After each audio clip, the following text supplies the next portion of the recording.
Let's see how we can use integration to find the area underneath this graph in practice.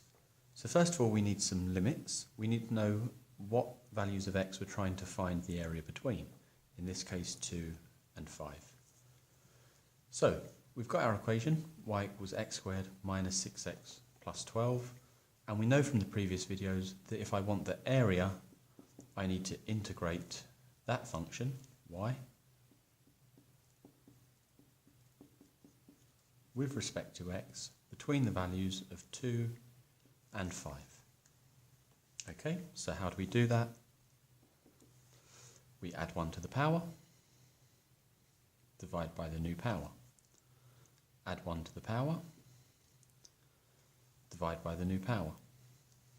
Add 1 to the power. You'll notice that in this case I'm not going to do a plus c. We'll put it in for now and we'll see why I don't need to bother when finding areas in the future. So that is my integral.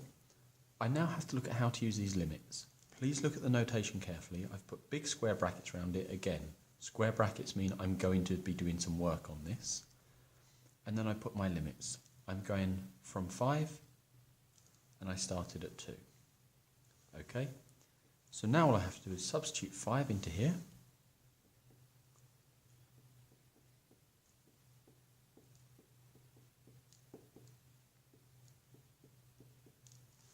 Let's put the plus c in again.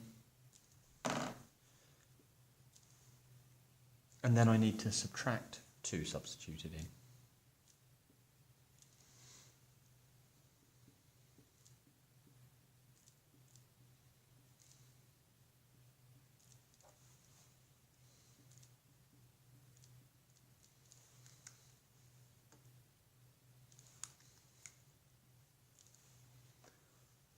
Okay, now we can do the calculation and we're going to get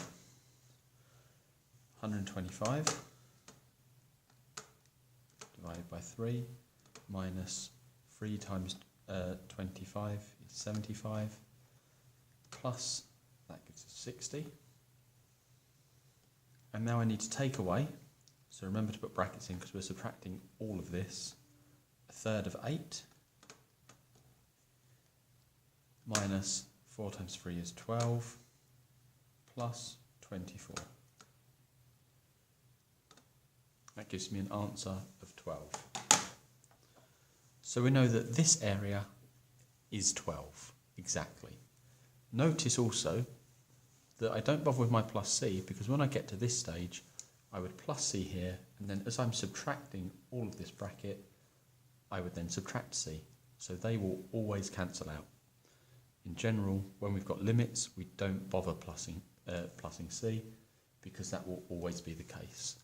It's only when we've got limits that we don't bother plussing c to an integral because it will cancel out anyway. So there you go, we've integrated the function, we've seen how to use limits, we've seen the notation, square brackets to remind you you're doing work there, substitute in your greater number, and then take away your lesser number substituted in. Once you've shown this to get the method mark, put it in the calculator to get your area. Thank you.